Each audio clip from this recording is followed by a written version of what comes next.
Today at the National Press Club, Minister for Communications and Sport, Anika Wells. A week out from the world's first teen social media ban, will it work? And what's next in the communications portfolio? Anika Wells with today's National Press Club address.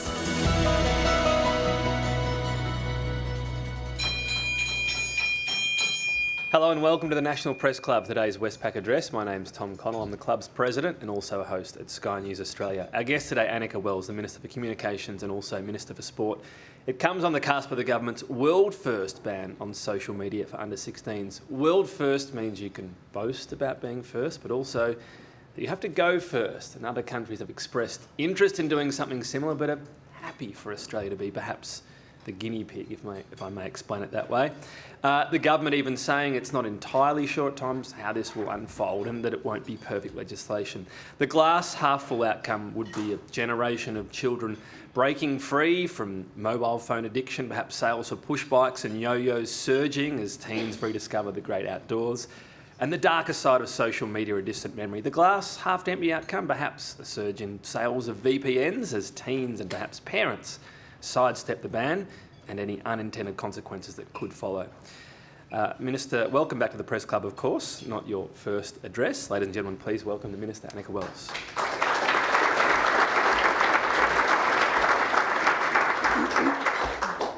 Hello all, it's a pleasure to be here. Thank you, Morris Riley and the National Press Club Board. I want to acknowledge the traditional owners of the lands on which we gather.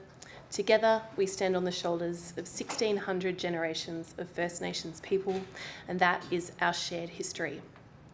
I also want to acknowledge the parents in the room, the hundreds of thousands of parents who campaigned for this law, News Corp's Let Them Be Kids campaign, and Whipper and the 36 Months group.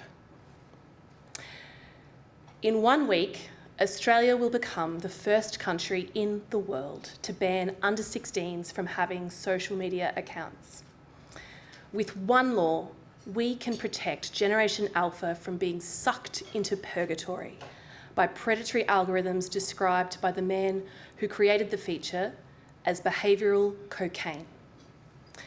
Through one reform, more kids will have their time back to learn an instrument or a language, or walk their dog, or master a torpedo punt, or the perfect lob pass.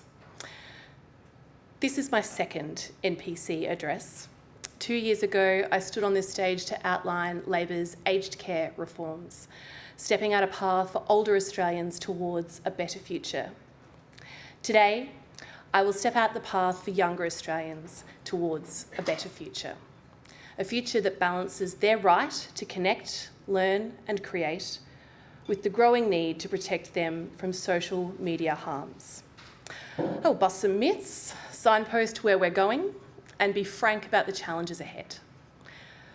I won't re-prosecute the harm that social media apps do to young brains. I'm going to do that a kilometre away from here in the High Court. But what I will say is this isn't the first time the harms of social media have been laid bare.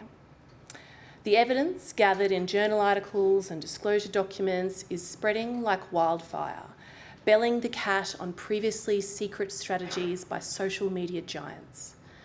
And around the world, we are seeing governments, whistleblowers, and ordinary citizens fight back. Like a claim filed in the Northern District of California and reported in the media, which alleges that Meta, YouTube, TikTok, and Snapchat know exactly how addictive their platforms are, but deliberately target teenagers to maximise engagement and drive advertising revenue. Media reports on the court case quote internal documents from each of those companies. Reports allege Meta have aggressively pursued young users, even as its internal research suggested its social media products could be dangerous to kids. Reports allege Meta employees proposed multiple ways to mitigate, but were blocked by executives who feared new safety features would hamper teens' engagement or user growth. Reports allege Snapchat executives admitted that people who have a Snapchat addiction have no room for anything else. Snap dominates their life. Reports allege YouTube employees acknowledged that driving more frequent daily usage was not well aligned with efforts to improve digital well-being. Reports allege an internal TikTok document recognised that minors do not have the executive mental function to control their screen time.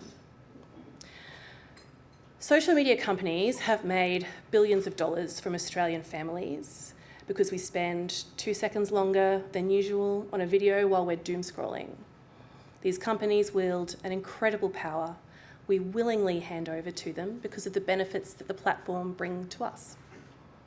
From 10 December, we start to take that power back for young Australians.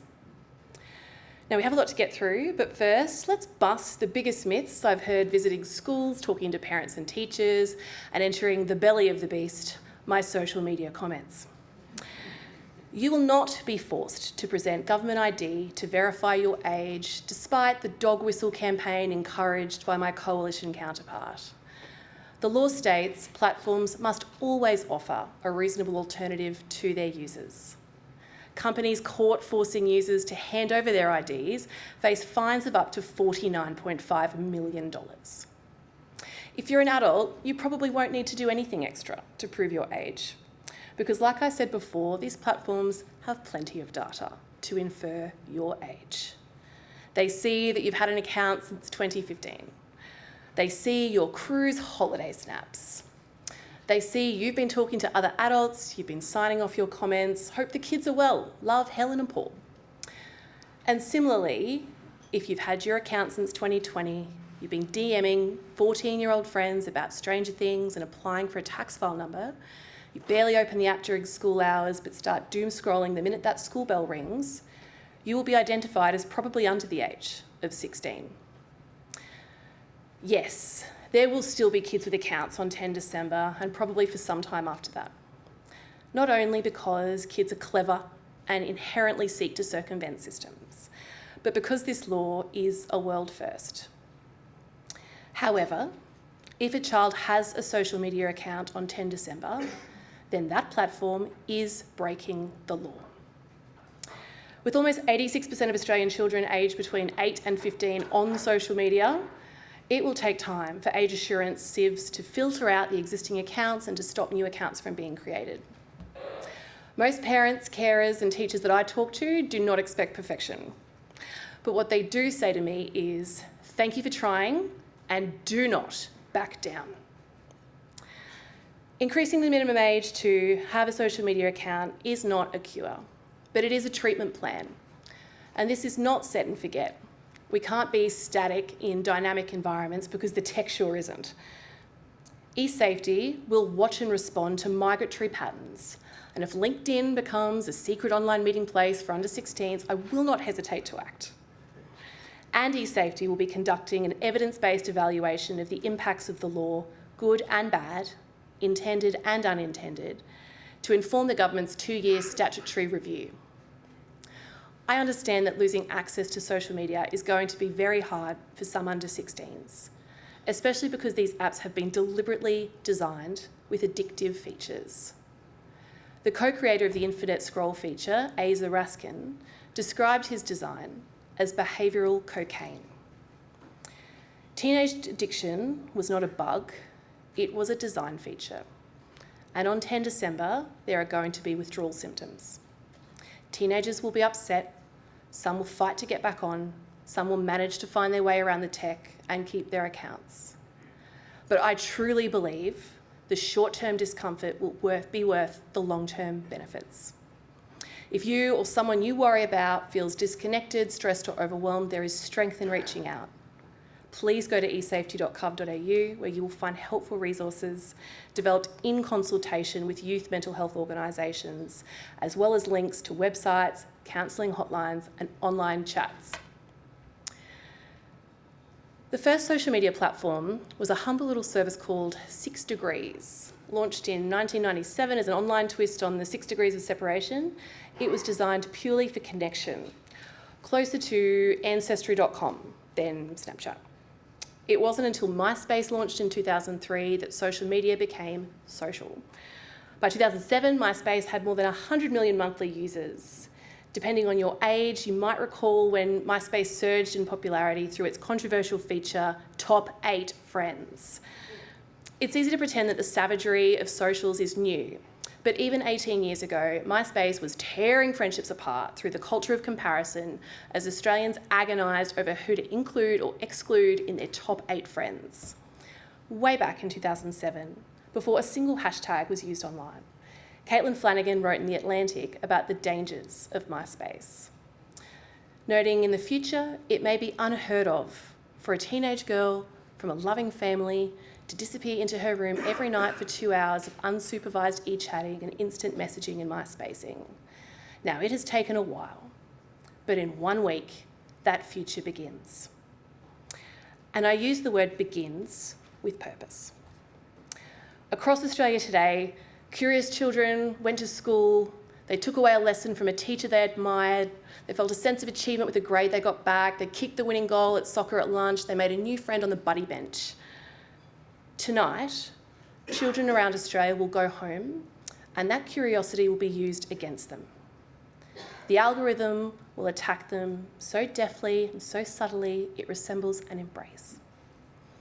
Their interactions will be unsupervised and weaponised because their parents can't watch them 24/7, from the lockers to the living room, from the port racks to the pillow. We know many kids don't tell their parents about seeing harmful content on social media, often because they're worried their parents will overreact and maybe deny access. Sometimes they don't even recognise what is happening to them is harmful. As whistleblower Sarah Wynne Williams said in her testimony before the US Senate, social media platforms target teenagers with ads based on their emotional state.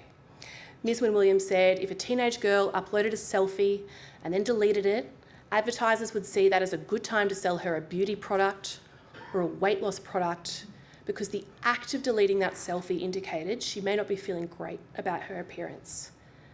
That is predatory behaviour, and we must act. We must act for Rob Evans and his daughter Liv. 3 years ago, Liv was struggling. 15 years old and vulnerable, Liv had a diagnosed eating disorder and began searching for low-calorie recipes on social media platforms, the ones captured in these laws. But Liv didn't realise that these platforms' internal drive is executed through aggressive, divisive content that prompts longer screen time. Liv found reels with women providing advice on how to exist on 200 calories a day. She found coded hashtags directing her to harmful content. The algorithm latched on and never let go. Those platforms grasped Liv's vulnerable 15-year-old hand and guided her down a dark neurological path towards anorexic content. Liv's dad, Rob, found screenshots of this content on his daughter's phone. He tried to convince her these videos were created for engagement, that the advice was dangerous. Rob Evans is here with us today. Liv is not. So when I say this is too important not to have a crack, I say it thinking of Rob, and I say it thinking of Liv. I recently received an email from a 13-year-old girl from Queensland who said, I understand the whole mental health thing, but you guys don't understand what it's like to be young. And all we know is social media. And when I read that, I thought to myself, that's the problem. When Gen X and millennials were growing up, we had a computer in the family room, we had a TV in the lounge room, and we had a landline in the kitchen. And when we got a bit older, we got a flip phone, but every text cost credit, and we only got $30 credit a month, so we had to use it sparingly. And if we were having a fight with a friend at school, or if we were dealing with a bully, we left it at the school gate. Some of us spent our pocket money buying the latest edition of Dolly or Girlfriend magazine to look at the latest fashion and beauty trends and maybe get tips about how to talk to the boy that you liked. Yes, those images were photoshopped. Yes, they set unrealistic expectations, but those magazines were monthly. Compare this to Gen Alpha. Since they got their first smartphone and their first social media account, they have been connected to the dopamine drip. In the palm of their hand, they have constant access to a TV, a phone, a computer, a comparison. Targeted algorithms, persistent notifications, toxic popularity meters are stealing their attention for hours every day. If they put their phone away, they might miss something. There is no reprieve. That's why this law matters, to give Gen Alpha and the next generation a break from the persuasive and pervasive pull of social media. This specific law will not fix every harm occurring on the internet, but it will make it easier for kids to chase a better version of themselves without being chased into predatory algorithms. It will complement the work that the Minister for Education, Jason Clare, is doing to address school bullying through our response to the Anti-Bullying Rapid Review. We are also committed to a digital duty of care. A digital duty of care will create a proactive system and put the responsibility on services to prevent harm from occurring in the first place. eSafety is also implementing industry codes under the Online Safety Act that will uplift safety standards of online services, such as search engines, to prevent children accessing high-impact content like pornography, suicide, or eating disorder material. And we are committed to restricting online notified tools to create explicit deepfakes. One child in every classroom in Australia has been the victim of deepfake abuse, while Notify victim reports to eSafety from people under 18 have doubled in the past 18 months. Deepfakes are destroying the self-esteem of Australian girls, because while the image might be fake, the abuse is real. Emma Mason, who spoke with extraordinary power at the United Nations Leaders Summit, had to battle this cowardly assault on her own daughter. Emma's daughter, Tilly, had a fake naked photo shared by school kids on the bus. And between 3:10 and 6 p.m, Emma estimates almost 3,000 kids had seen this fake naked photo. And that night, Tilly attempted to take her own life. Emma is with us today. Tilly is not. So, the question you're all desperate to know, who is getting slapped with the first $50 million fine on 10 December? The bureaucrats in this room will back me up here. Regulation rarely acts fast, and certainly not that fast. Information gathering and enforcement powers lay with the eSafety Commission. But what you can expect on 11 December is that eSafety will send notices to the 10 platforms we have named in our dynamic list. These notices will seek evidence, including how many underage accounts they had on 9 December before the law started and on 11 December after the law started. Those platforms will have time to reply before the next round of information requests are sent out, asking for updated numbers every month for 6 months. The government recognises that age assurance may require several days or weeks to complete fairly and accurately. However, if eSafety identifies systemic breaches of the law, the platforms will face fines of up to $49.5 million. Regulation and cultural change take time, take patience. This law is world-leading, and countries around the world are taking our lead. Denmark, Greece, Romania, France, New Zealand, Malaysia, the European Commission have all signalled intent to introduce a minimum age for social media. As European Union President Ursula von der Leyen said, parents, not algorithms, should be raising our children. I've met with leaders from across the globe and the political spectrum who are equal parts fascinated and motivated by what Australia is doing. American social psychologist and author of the book The Anxious Generation, Jonathan Haidt, said, Australia's law, our law, is by far the most important single piece of legislation ever enacted on planet Earth to protect children in the internet age. I inherited this bold reform and am privileged to stand here because of the exceptional work of the Prime Minister and the former Communications Minister, Michelle Rowland. December 10 would not happen but for Anthony Albanese's dogged determination to hold platforms to a higher standard. And I work every day to be the Bill Ponsford to the PM's Don Bradman. And like Bill Ponsford, I wield a large stick in the form of federal regulation. Those who know me well were expecting a niche sport reference at some point. That was it. I genuinely believe that a few years from now, eyebrows will raise not at the reform, but why it took so long for this reform to be implemented. Because as parent Mia Bannister told me earlier this year, our kids are watching a highlight reel all day and all night, a highlight reel where they are not the heroic main character. A constant stream of unrealistic, impossible to meet expectations. A relentless poster of failure glued to their hand. Mia lives in my electorate of Lily and has spent the past 6 months speaking to school kids about her son Ollie's battle with offline and online bullying. Discussing how Ollie, like Liv, lowered his screen and hated what he saw in the mirror.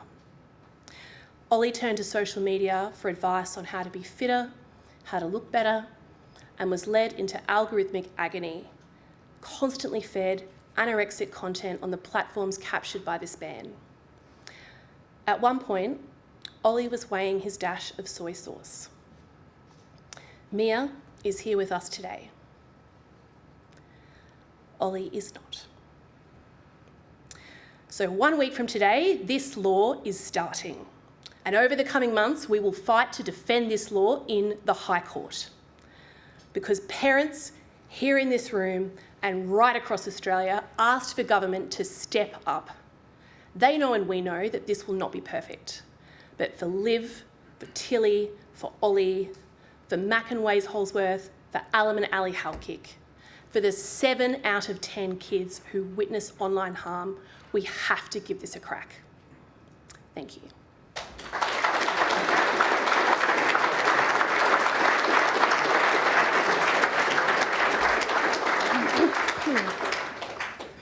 Thank you, Minister. So you've mentioned the vulnerability, obviously, of teens accessing these social media platforms as a primary reason not to.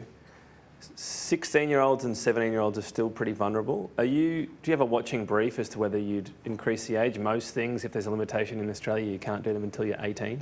Yeah. I think, and we've spoken about this before, the origin of this law was the campaign by hundreds of thousands of parents, and in particular, let them be kids in 36 months, and 36 months asked for 36 more months. The official policy of these platforms is that the starting age can be 13, so 36 more months makes it 16. That's how we got to 16. And you'll see different ages being used by different jurisdictions across the world. But one of the things we've done is institute a 2-year survey that eSafety Commission is going to run from when this law starts to monitor its progress, measure the data, see what the intended and unintended consequences look like and how we can improve the law. And I guess that would be an element of what we consider across that 2-year scope. The sporting reference I'll give is we have close to an AFL team asking for questions, so I will keep it to one. I'm sure my colleagues will, beginning with Claire Armstrong from the ABC. Thanks, Minister, for your speech today.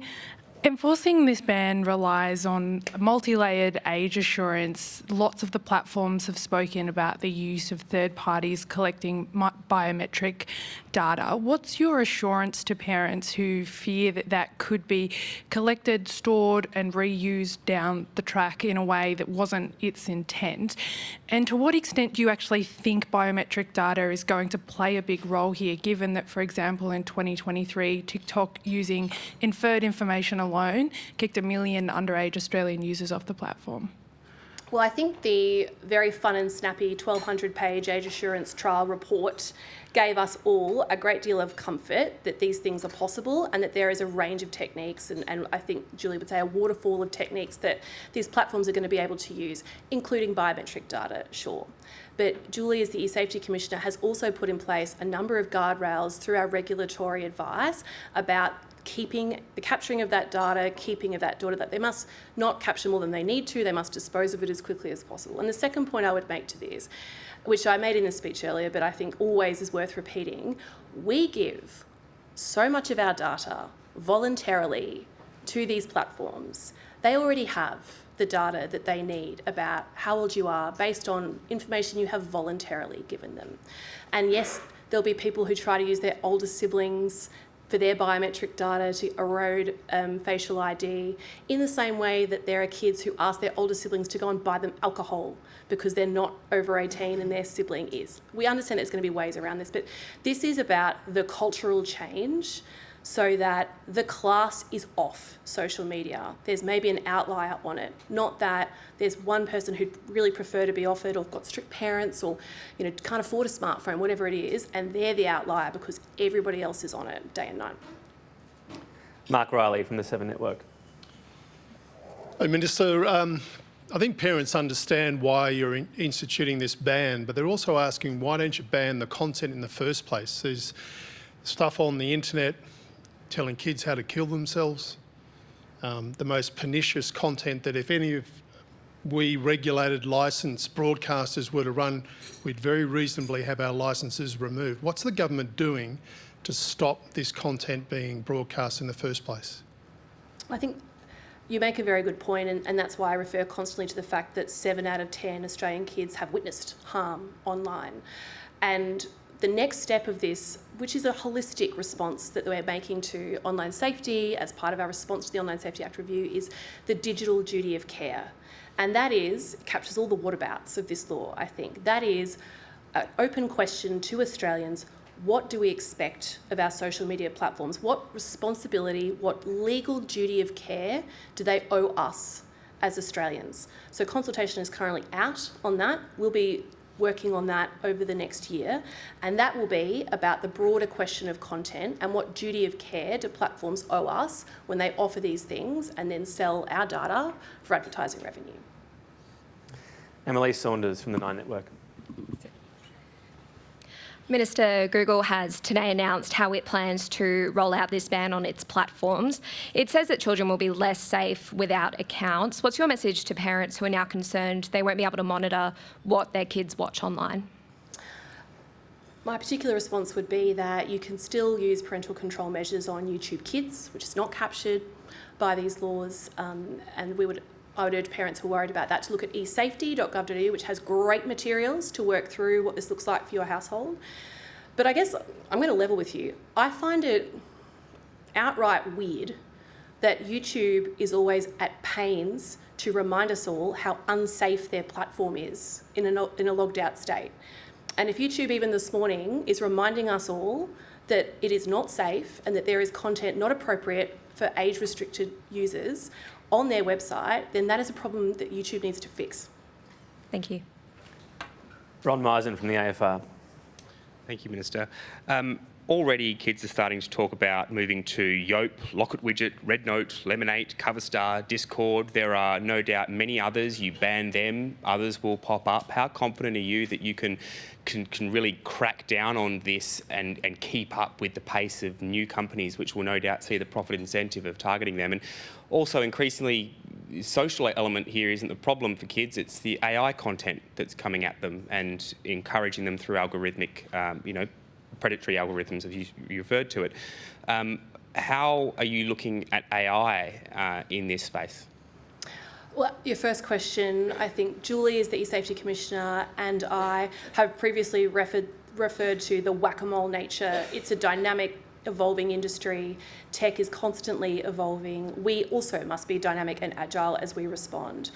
We've published the list of the 10 platforms, mostly to help parents and teachers and people who look after under 16s with one source of truth, which they can find on esafety.gov.au. That's why I keep referring to the list as dynamic, because it will need to expand as different platforms receive migratory patterns, like you're saying. But I guess the law as it stands applies to all social media platforms.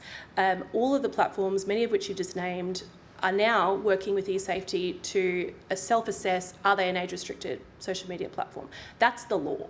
But the way that we name the 10 platforms is mostly to try and inform parents and help them work through this transition with their kids. AI, sorry?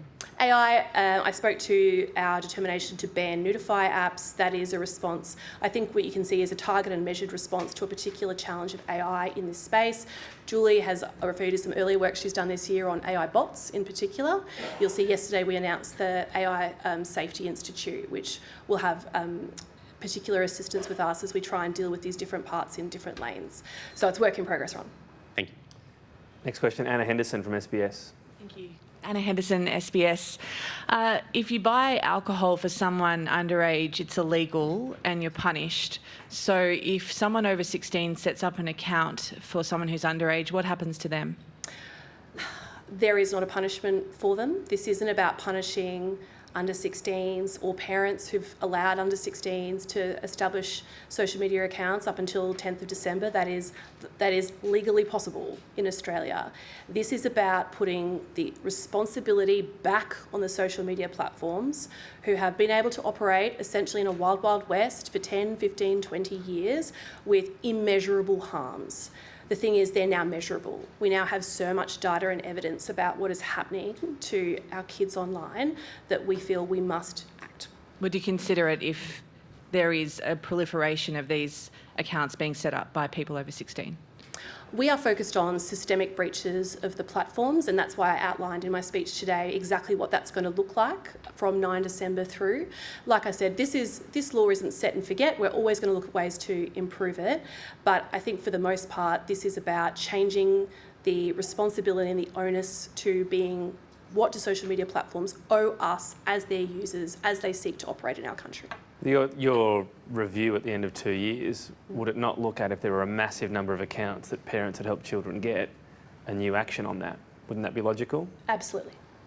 Okay. Ruben Spargo from Sky News. Minister, thank you. It's been revealed your recent trip to New York to spruik this ban cost more than $100,000. For yourself and two staffers, airfares cost $94,800. Accommodation cost just under $12,000 and ground transport cost around $4,000 USD. How do you justify spending this amount of taxpayers' dollars? Well, the reason you know all those things is because we're transparent about them, and we will disclose them and we'll continue to disclose information about that trip through the usual processes. That trip was undertaken as the Minister for Communications, and I would think the people who were there for that UN event who join us in this room today would agree with me that it was incredibly important. That event fueled a global momentum in this space. You have seen a number of different jurisdictions come out from that moment to, as recently as last week, to announce that they are going to do exactly what Australia is doing. They're going to mimic Australia in this space. It's important, and I'll continue to be transparent about what that cost, what it looks like, what we did in the usual way. You don't think that was expensive for airfares? Over $94,000? I've answered your question. Alan Ransley from News Corp. Thanks, Minister. Some of the methods kids are talking about online of how they're going to circumvent this includes involving their parents, for example, helping them using parents' emails, using parents' faces for age verification, putting owned by parents in their TikTok bios, for example. What's your message to parents who are willing to help their children circumvent these laws? Whilst I have seen some of that in the media reporting of this issue, I have yet to have a single Australian parent walk up to me and give me that message as the Communications Minister. What I have had is countless Australian parents come up to me and say, thank you. I have been completely helpless in this space. We are just at a loss of what to do with this in our house. It is a fight every single night. I am a perfectly competent human being in my professional life, and I'm at a loss on this issue. So what we are doing with this is giving those parents another weapon in the arsenal in this fight. Like I said, it's not a cure, it's a treatment plan. And obviously not everyone's going to agree with these laws. We appreciate that, that's democracy. But these laws experience incredible popularity and are in of themselves, by creation, a response to more than 120,000 Australian parents who asked us to step up. What about adults? I mean, there are a lot of Australians look pretty addicted to their phones from where I'm sitting. Is I've there had any that role? feedback too. Can you ban me as well? I'm not going to single anyone out, but I mean, is there a role, for example, you can get apps? I downloaded one because I just thought I'm looking at my phone too much in the, you know, when you're trying to put down your kids, whatever it might be. Yep. But then it costs however many dollars a month. Is there an actual role for government, maybe a free service that you can try to, you know, not a ban? I don't think that would go down very well, but try to help people use their phones less. Would that be a good thing? Look, I think this is incredibly important public policy space. Part of the challenge of it is that it's ineffable, it's fast moving, you know, things that Julie and I are fighting today, look, you know, there may be 3 or 4 new challenges by the end of the month. But where we're going, I think we've set out clearly, is the digital duty of care. That's our big parcel of work for 2026. And I think what's been useful in the past couple of weeks in particular, as households have prepared for this law that's coming, is it's sparked a really useful national discourse around this space. And I would hope that everybody who's coming up with ideas, suggestions about how this might look or how this might be improved or be more expansive to provide better public policy will make contributions and submissions to the digital duty of care consultation, so that we have a really great snapshot of what Australians expect social media platforms to care for us, what a digital duty of care should look like. Next question, Natassia Chrysanthus from the SMH and the Age. Thanks, Minister. Just to follow up on Ruben's question and on transparency, could you explain perhaps why those flights cost upward of $34,000, for example, were they first-class flights? And given the government's kind of sensitivity to cost of living issues, do you think it passes the pub test? No, they weren't first-class flights. We will disclose further through the usual IPIA processes that haven't rolled out yet. The reason you have this information now is because it was a question on notice that we provided ahead of the Senate estimates process. All absolutely usual, and we'll continue to comply with all of the usual rules. I would refer you back to the fact that this is about one of the most important public policy challenges of our time. The event that Emma spoke at, the event that Let Them Be Kids in 36 months, hosted alongside the Prime Minister and I, was attended by multiple world leaders, the President of the EU, and as we heard on the day, as we've heard since, really helped contribute to the global momentum in this space.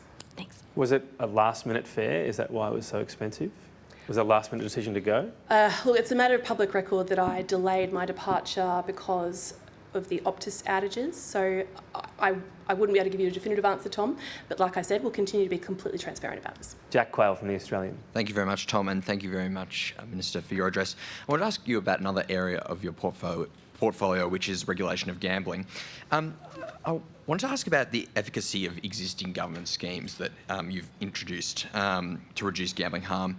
BetStop, government research last week showed that only 1 in 3 punters knew that the scheme even existed. We've had research today from E61 Institute today as well, showing that the credit card ban is having the least impact on Australia's most aggressive punters. I guess my question to you is, are you concerned about the efficacy of these existing schemes, and are your efforts to date really up to scratch?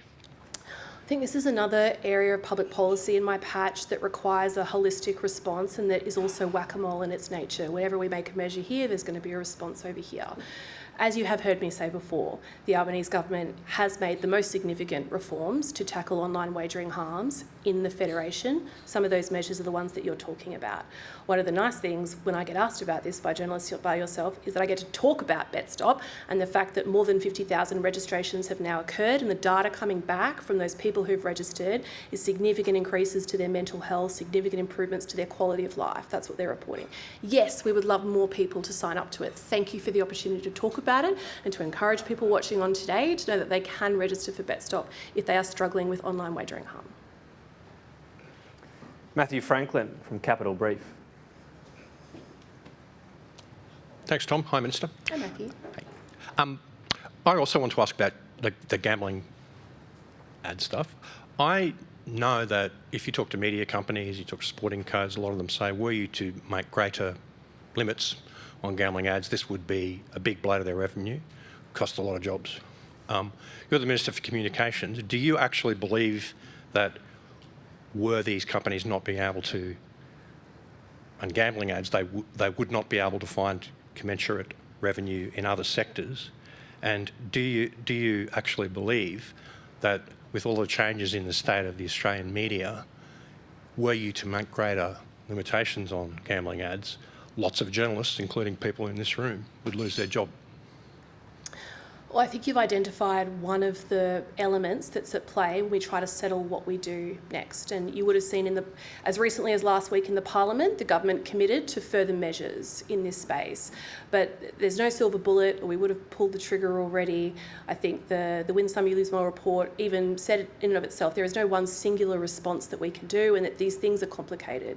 I've said that before, I'm not going to repeat it again. But yes, I mean, in this space there is a global trend where advertising revenue has moved hugely and swiftly to platforms, and that has had impact in other parts of the public policy ecosystem that rely on advertising, and that is an element that I am working through with the sporting companies, with the broadcasters.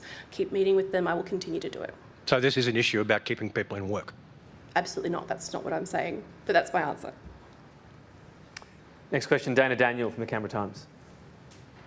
Hello, Thank you, Minister. I also have a media-related question about the news media bargaining incentive the government's consulting on, led by the Assistant Treasurer.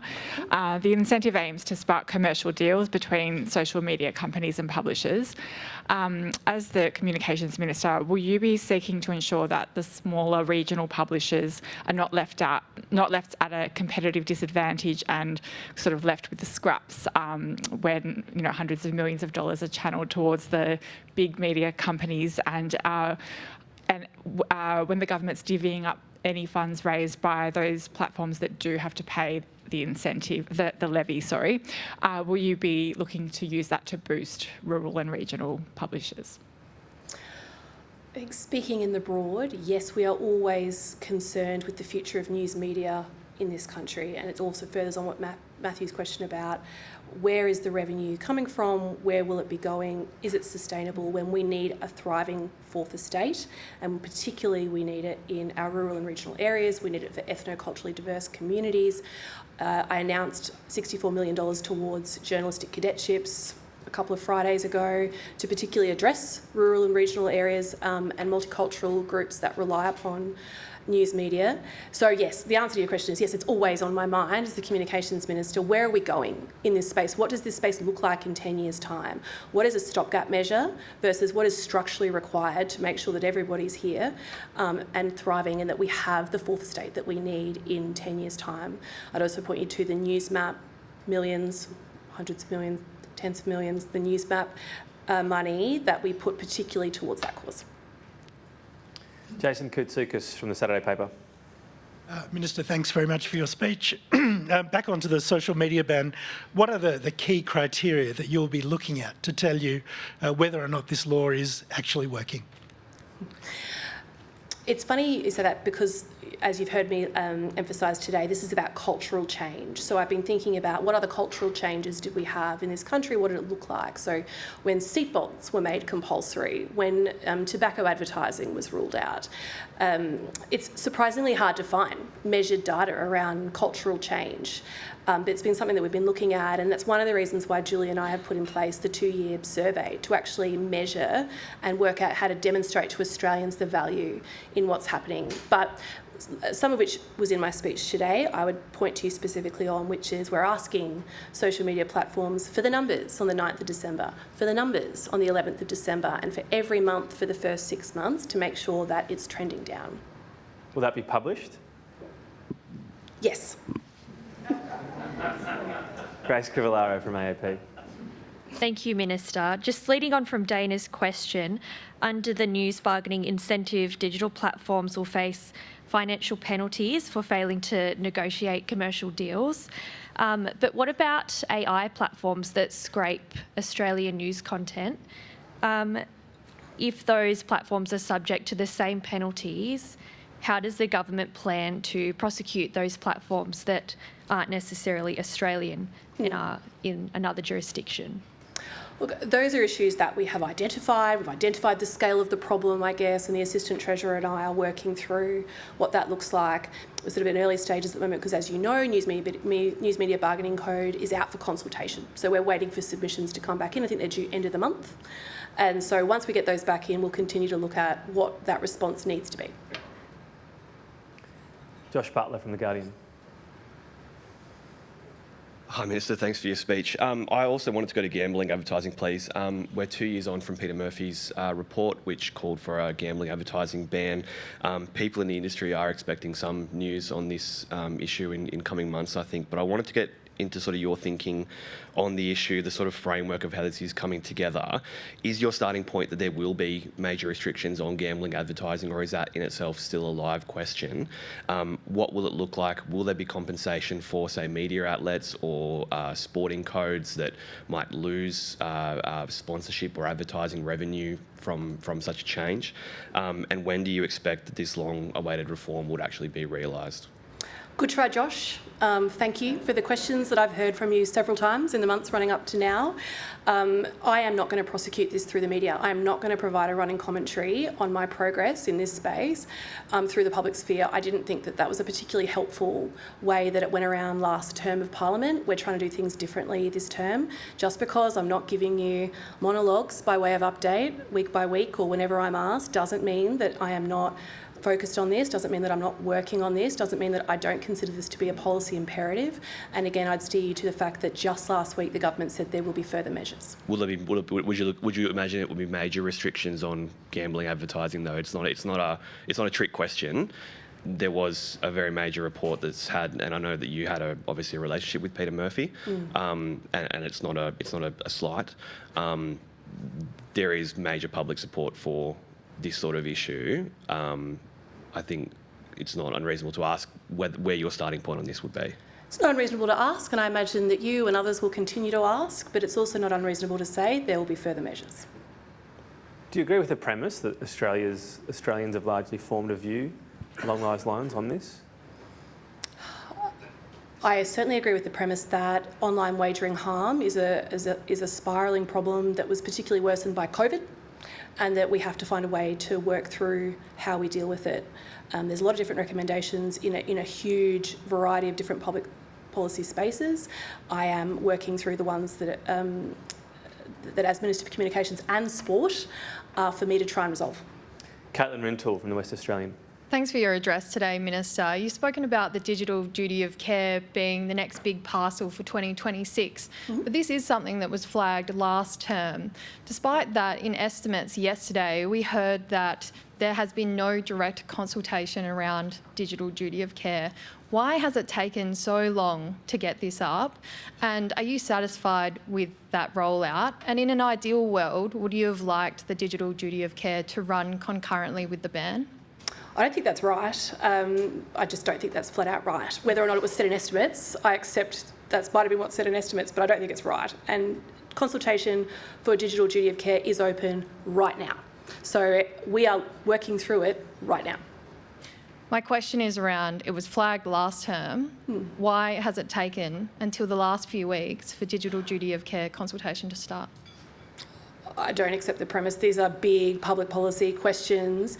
We are currently 1 week out of the world-leading social media minimum age restrictions that are part and parcel of the same public policy space. I think the digital duty of care is important. It's answered several different questions that you've had about where to next, what else should we be picking up. But I would think, and I know Julie's there on your table as well, we're working as hard as fast as we can. The wheels of government don't turn as quickly as we'd like, but we have been making big gains in this space.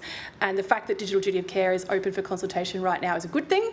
And I look forward to seeing you all again seeing you all again here next year to talk about where we're going after that. Thank you. David Allen from Innovation Oz. Thank you for your address, Minister. You mentioned AI bots and AI-enabled Notify apps in your speech. Yep. Now, the government this week announced its national AI plan, which is going to eschew direct regulation for artificial intelligence as it develops in Australia. AI, we've seen in the last 12 months as well, mounting evidence that it has just as much potential to be harmful to young people, if not more, than social media. So won't taking different approaches between portfolios like this inevitably undermine these new world-leading laws? No. I guess I don't accept the premise. AI is something that affects almost every portfolio within the government. And like I said, we're really proud of this law. This is world leading. Like Tom said, we're the first to do it. It's going to look a bit untidy on the way through, but it's not the end. And like I said in my speech, this isn't a law that cures the internet. This isn't a law that cures all harms on the internet. And even by next week, if I was to come back to you to speak to you here, there'd be more things for me to address. That's how fast tech goes. So I think the fact that Tim Ayres is leading this space, you've seen developments even in the past week too, in the past 2 weeks, alongside Andrew Charlton, you'll continue to see work in this space, and that's a good thing. When it comes to the large majority of some of those apps, Nudify and so on, they're blocked in Australia but still used. And obviously the usual use, I assume, is VPN. It's the same way we're talking about kids getting around this. Yep. Is there any way to limit VPNs? Is that something you've looked at all? Try to limit their use? Look, I do defer to eSafety as my technical guide in this space.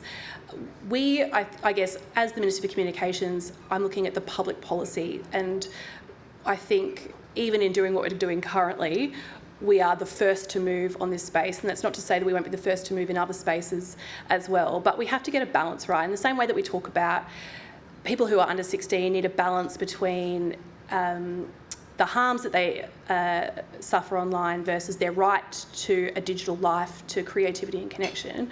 We have to get the balance right in regulation between, minimising harms where we know that they are occurring, particularly things like Nudify apps. I mean, justify the public policy for that, up against private companies' right to exist and conduct business on our shores. That's why I think, and why I keep returning to digital duty of care, it's so important, because it asks what kind of responsibility these companies, be it social media or others, as we move on, have to their users as they conduct their business on our shore and make millions, if not billions of dollars off our data. So it's something technically perhaps achievable, but it would be a pretty extreme ban, would it? Yes? Okay. Melissa Code from the Mandarin. Hi, Minister. Hello. So in public policy terms, your priority actually hits a lot of good notes. It is ambitious. You will know whether or not it's working because you'll be examining the reporting every month. And then there's a bit of a question as to whether it's understandable and achievable, given it's a cultural shift you're really aiming for. My question is, what if it works? What if it works so well, it railroads really innovative spaces when we think about deliberative democracy and involving more citizens in the way we work towards a better society? What if it railroads the way government can effectively communicate to certain demographics, like, for example, a consent campaign on social media, if they're no longer in those spaces?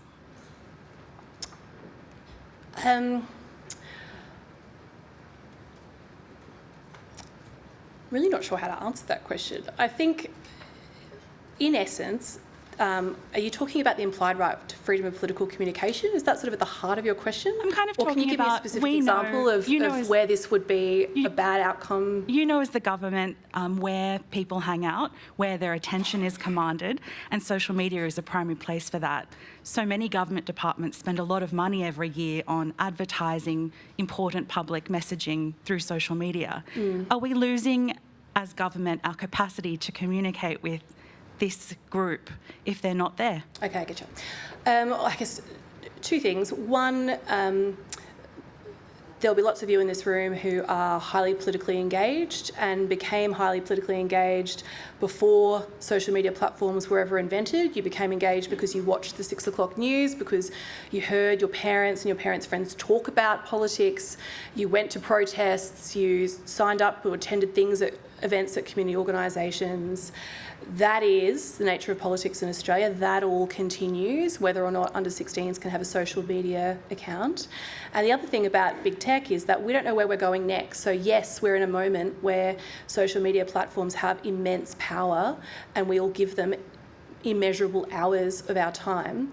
But like I said in my speech, there was a time where that was MySpace. We don't know in a year or two's time what that will be. So we're trying to guide this on principles for good policy and, as Julie would say, on the features and functions.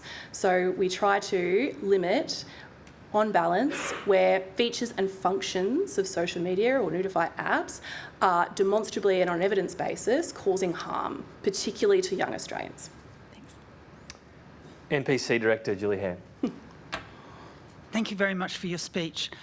You listed quite a long list of the number of countries which you say will mimic Australia, or at least watching very closely, and indicated they will follow. The United States was missing from that list.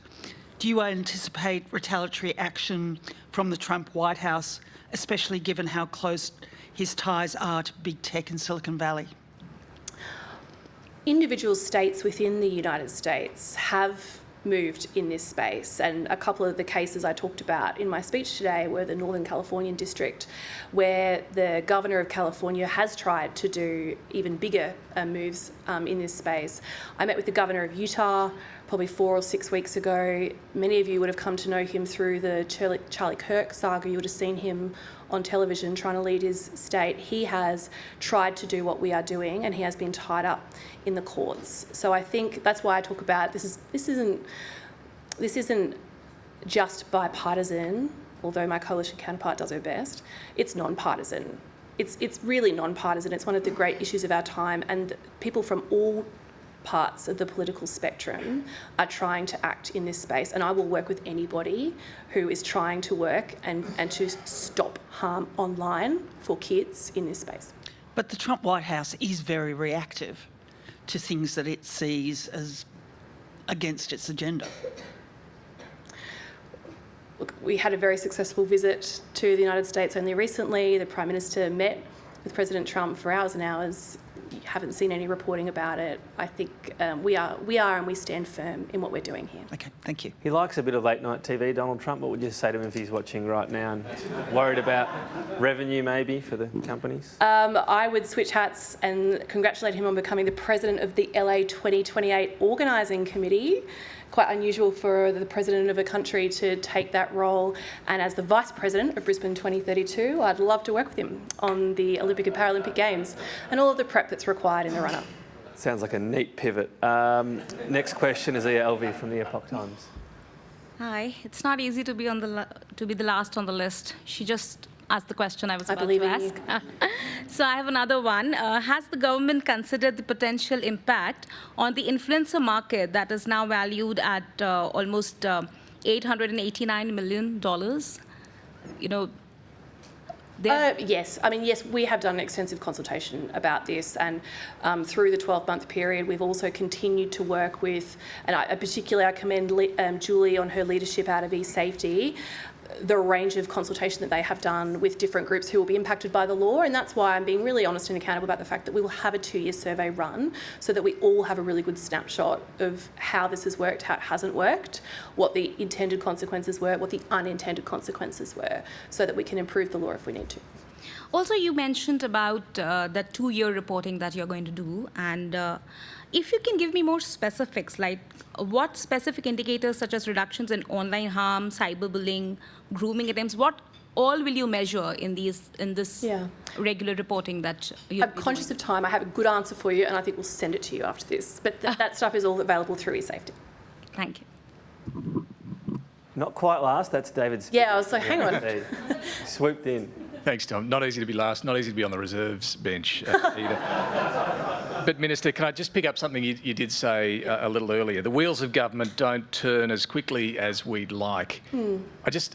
Just tying together some of the questions you've had this afternoon. On social media, clearly, you're taking on this world-leading reform against very powerful vested interests in the social media giants.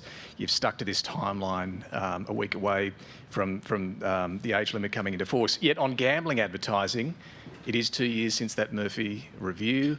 You've been very reluctant this afternoon to even give us, lay the groundwork for where your thinking is on this now. Why is there sensitivity and such a long time frame and difficulty in spelling out what you intend to do? Well, honestly what I was thinking of when I said that earlier today was aged care, where the reforms in aged care we hoped they would take 6 months, they took 9 months to deliver, and you would have seen the new Minister for Aged Care quite quickly after becoming the new Minister for Aged Care, had to delay them again still. So that's what I was thinking of when I said to you, the wheels of government don't turn as quickly as you like. And you'll remember when I was the Aged Care Minister and we had the dreadful COVID winter, we had the spiralling numbers and people saying, where is this outcome? I mean, honestly, it's a little bit the same. Each week we were asked, where are negotiations up to with the coalition? Why can't you spell out for us your thinking on this? What are the hold-up between you and Peter Dutton settling this outcome? And I didn't elaborate. And that got us a huge structural bipartisan reform. And that's why I'm sort of using that method again with this. That's all I was trying to say. So we'll get a stronger outcome if you don't tell us where you intend to land. That's not what I'm saying. That's not what I'm saying. I'm saying that this, as I'm speaking to when I work through this, that is the experience I'm drawing upon, the fact that every single day that I couldn't get that reform landed, I had someone who was contacting my office saying, I can't find my mum a bed. That was so conscious in my mind as week in, week out, the different elements of what happens in federal politics affected our ability to land it. We will be able to give you, I guess, a much more frank discourse of how this all landed when we land something. And like I've said to you today, there will be further measures. Thank you. I think this is the last question from Alan Ramsey. So we're a week out from these new laws beginning. YouTube only unveiled what they were doing today. We've still yet to hear from TikTok, Reddit, Kik and X about how they will implement these laws. What's your message to them, and is there any possibility, are you aware that any of those will resist these laws when they come into effect next week? The Safety Commissioner and I have had meetings with some of those platforms that you talk about directly, because one of the things that we've been trying to do is help everybody get there and comply with the law. So one of the things we've done is meet together, both the Minister and the Safety Commissioner, with these platforms. We've offered everybody that opportunity so that they can settle all of their questions and we can help them resolve any difficulties or hesitations they might have before 10 December. My message, as you've heard in the speech today, is this law starts in 7 days, and in 7 days, on 10 December, you must comply with the Australian law. I don't want my colleagues to be last, so I'll be last. I'm thinking John Farnham tour at this point. It's close to that. I'm thinking it's December 19, school's out, day 9 or 10 of the ban, and parents are getting browbeaten, just let me on. What would you say to a parent thinking, my kid's 15, they're pretty savvy, all their kids are on it, what's the harm? What's the harm? What's the harm? I think Rob, Mia and Emma being here with us today would remind you of what the harm can be, and demonstrably 7 out of 10 kids are suffering or witnessing harm online in Australia as we speak. That is what we are trying to fix. And yes, it will be difficult. We don't shy away from the fact this is a rough transition, but like I said, every single parent who has talked to me about this since I've been the Minister for Communications has said, thank you, do not back down, and thank you for being the bad guy. Thank you for allowing me not to be the bad guy. Thank you for allowing me to say, this is against the law. The government has made this law. So I asked them to draw strength. They asked them to ask their child to write to me, if that would be of any assistance. I do video messages to transmit this message, whatever it takes. But I do not for a second think that this isn't worth doing. Just not via Facebook Messenger, I guess. Messenger Kids is okay. My Messenger CEO, Kids is okay. Morris, has told me 3 or 4 times to make sure you step carefully. I'm not sure if our insurance is lapsed or something, so be careful. But ladies and gentlemen, thank you, please thank the Minister.